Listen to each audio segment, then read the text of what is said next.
Hello दोस्तों, नमस्कार। Shweta blog में आप सभी का स्वागत है। और आज मैं शेयर कर रही हूँ तुलसी विवाह का वीडियो। और तुलसी विवाह इस बार ना मैं द्वादशी को कर रही हूँ।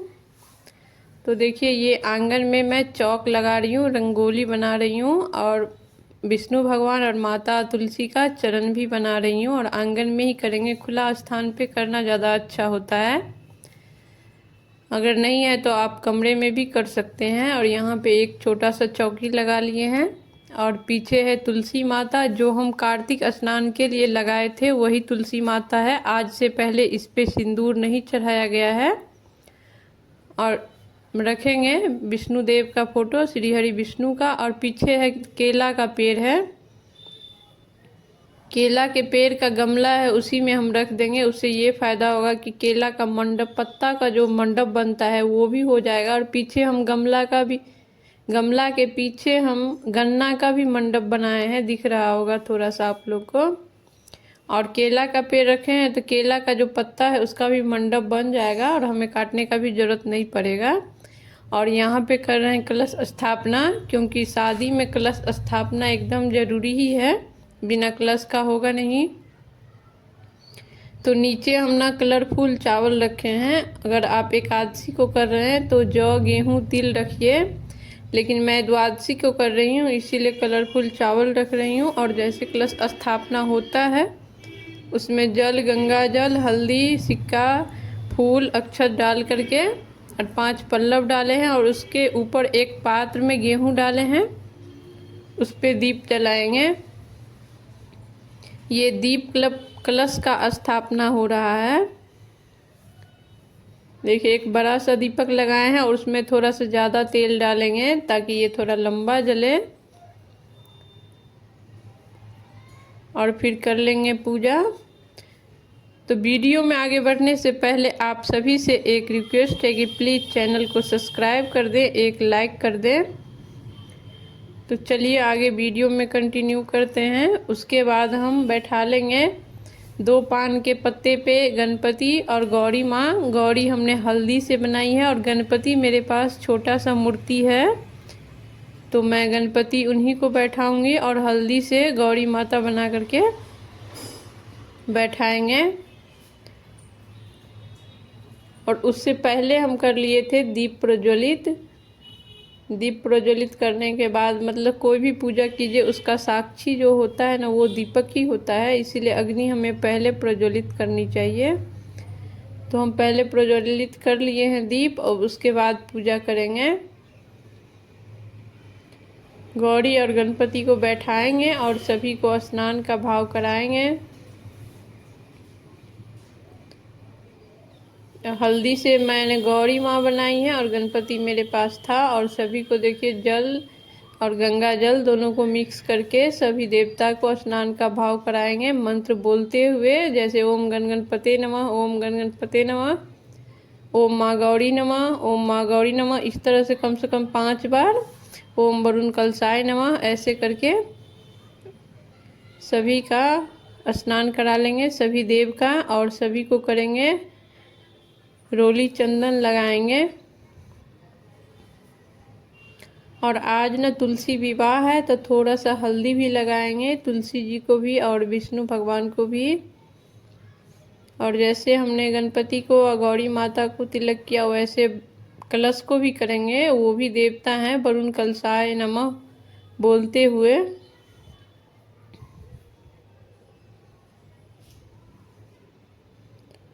सभी को चंदन लगा देंगे और सभी को ना कलावा चढ़ाएंगे वस्त्र का भाव करके।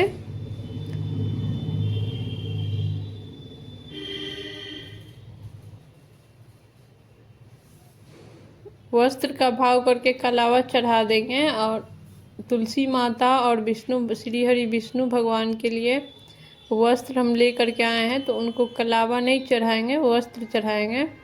लेकिन गणपति और गौरी और कलश को हम कलावा से वस्त्र का भाव करेंगे। और चढ़ा देंगे जनेऊ। जनेऊ भी आपको ज़रूर चढ़ाना चाहिए, गणपति को और श्री हरि विष्णु को, दोनों जगह। जनेऊ चढ़ाएंगे और कलावा से ही माँ गौरी को वस्त्र का भाव कर देंगे। चढ़ा देंगे फूल अक्षत। साथ में हमें दीपक का भी पूजा करना है और कलश का भी पूजा करना है और तुलसी माता का भी पूजा करना है।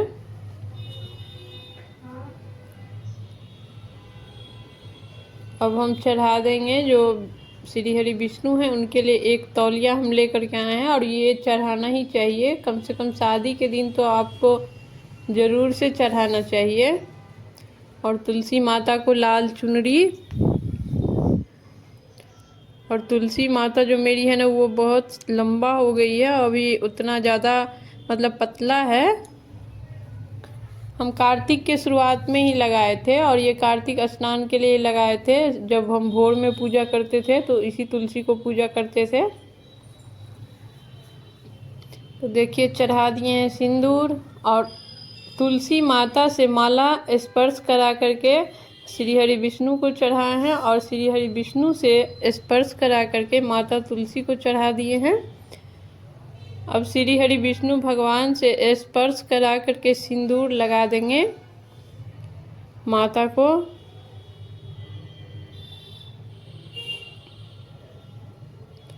सिंदूर न 7 बार या 11 बार आप लगा सकते हैं, 5-7। और पहले 5-7 बार ना हम सिक्का से लगाए हैं। हम लोग के तरफ ना सिक्का से सिंदूर लगाया जाता है। चांदी का है तो वो बहुत अच्छा है। अगर चांदी का नहीं है तो आप नॉर्मल जो सिक्का आता है वो भी ले सकते हैं। फिर यहाँ पे चढ़ा देंगे लाल कलर का साड़ी, लाल कलर का चूड़ी और जो श्रृंगार का कुछ सामान है वो चढ़ा देंगे। लेकिन तुलसी माता जो थी ना उतना भार लोड सह नहीं पा रही थी तो वो टूटे ना, इसका विशेष ध्यान रखना होता है। इसीलिए हम सब स्पर्श करा करके कुछ नीचे ही रख रहे थे, कुछ गमला पे ही रख रहे थे। माला भी जब उनको ऐसे लटकाए तो वो झुकने लग गई, तो मैं माला भी गमला में ही रख दी हूँ। और यहाँ पे कर रहे हैं गठबंधन, और गठबंधन में एक हल्दी, सुपारी और सिक्का और थोड़ा सा अक्षत डाल के किया जाता है।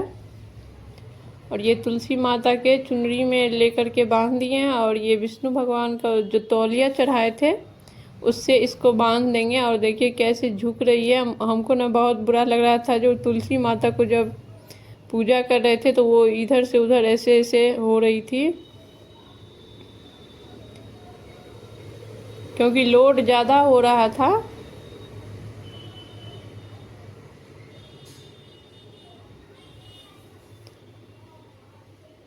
और गठबंधन करके रख दिया जाता है और इसमें जो पैसा है वो पंडित जी को दान दे दिया जाता है। बाद में जब हम हटाएंगे सब कुछ तब इसमें जो है हल्दी, सुपारी और अक्षत सभी पंडित जी को दान दे देंगे ऐसे ही खोल करके। फिर सभी भोगे प्रसाद चढ़ा देंगे। लड्डू, बतासा और बेसन का लड्डू है और माता को प्रिय बतासा है। और जो सीजनेबल फल आपको मिल जाए वो चढ़ा दीजिए। यहाँ पे केला, सेब है, शकरकंदी और सीजनेबल फल सिंघाड़ा, आंवला सबका भोग लगा देंगे।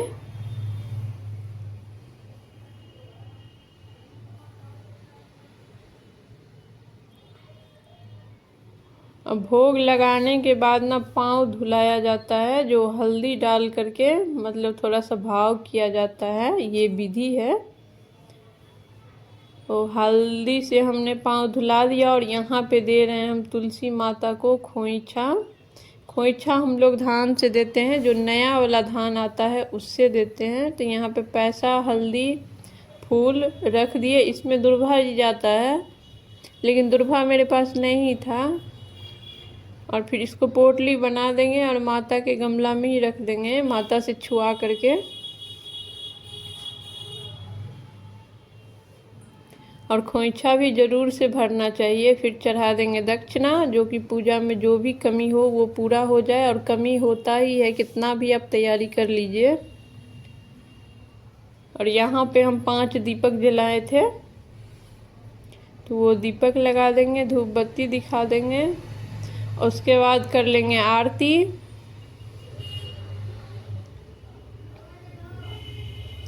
और आरती आप तुलसी माता का भी गा सकते हैं। सबसे पहले गणपति का गाना चाहिए, फिर विष्णु भगवान का गाना चाहिए, फिर तुलसी माता का गाना चाहिए। तीनों आरती आप गा सकते हैं।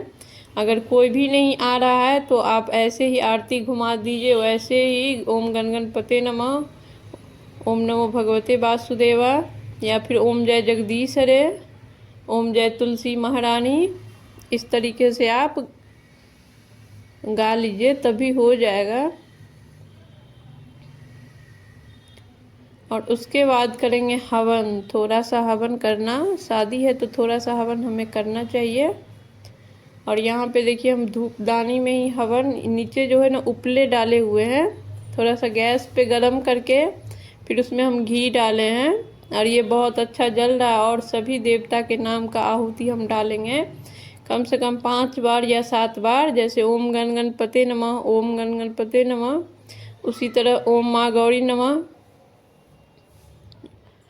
ओम माँ गौरी नमः, और ओम नमो भगवते वासुदेवा, या ओम विष्णुवे नमः, कोई भी, ओम माँ तुलसी नमः, ऐसे करके वरुण कलशाय देवाय नमः। और फिर जो भोग प्रसाद चढ़ाए थे वो भी थोड़ा सा उसमें डाल देंगे। और थोड़ा सा यहाँ पे हम ड्राई फ्रूट भी डाल रहे हैं, इसमें से लौंग, इलायची, काजू, किशमिश जो था ले करके उसका भी आहुति दे देंगे, क्योंकि अग्नि में आहुति जो दिया जाता है वो सीधे देवता को प्राप्त होता है। उसके बाद आचमनी करवा करके जब दीपक शांत हो जाएगा सारा, तब हम प्रसाद उठा लेंगे और चौकी को अगले दिन हटाएंगे, गठबंधन अगले दिन खोलेंगे। और यहाँ पे जो भोग प्रसाद है वो सारा हटा लेंगे, घर में सभी लोग को बांट देंगे। और जो मेन दिया है उसमें तेल थोड़ा सा ज़्यादा डालेंगे कलश पे जो है, ताकि वो सुबह तक जले।